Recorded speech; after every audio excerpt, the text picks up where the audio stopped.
All right, let's talk about this issue of censorship. Here is Facebook CEO Mark Zuckerberg responding to a question from Ted Cruz after the senator asked him about several documented cases of what Senator Cruz calls bias or political censorship on Facebook. Take a listen. There have been numerous instances with Facebook. In May of 2016, Gizmodo reported that Facebook had purposely and routinely suppressed conservative stories from trending news. I understand where that concern is coming from because Facebook and the tech industry are located in Silicon Valley, which is an extremely left-leaning place. And this is actually a concern that I have and that I try to root out at the company, is making sure that we don't have any bias in the work that we do. Professor Yu, are you buying that answer from Mark Zuckerberg? I'm sure that Zuckerberg might think that's what he's doing, but I live out here, and it's undeniable that Silicon Valley is a far left-leaning place. It's a state where Hillary Clinton, I think, won by almost 3 million votes. But I think Silicon Valley, like Hollywood, is just extremely far to the left. Now, the other aspect of this is, do we need to be concerned? Should the government play a role in deciding whether or not Facebook has this ability, considering it's a private company?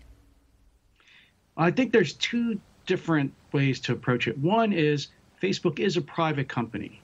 And as a conservative, I would be reluctant to have the government try to tell a private company how to run its business, what kind of views it should have or not have.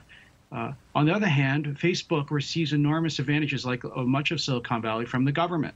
So actually, I think the way to think about it is maybe to go to the states, go to state governments, which have much more freedom than the federal government to try to require businesses to be fair. And I think that's probably the wave of the future for thinking about these social media companies.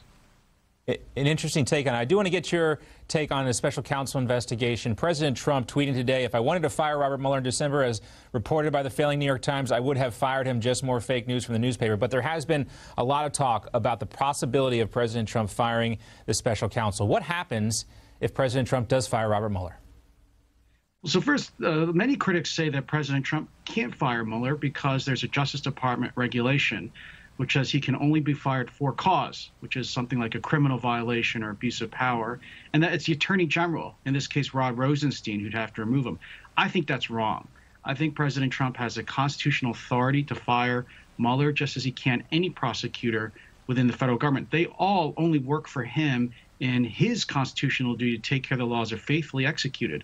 A regulation by an agency can't constrain the president's ultimate constitutional authority to remove all officers subordinate to him in the Justice Department. Now, that doesn't mean there won't be a political explosion, and you've already seen accounts that the Senate is thinking of passing a law to try to stop Trump from firing Mueller.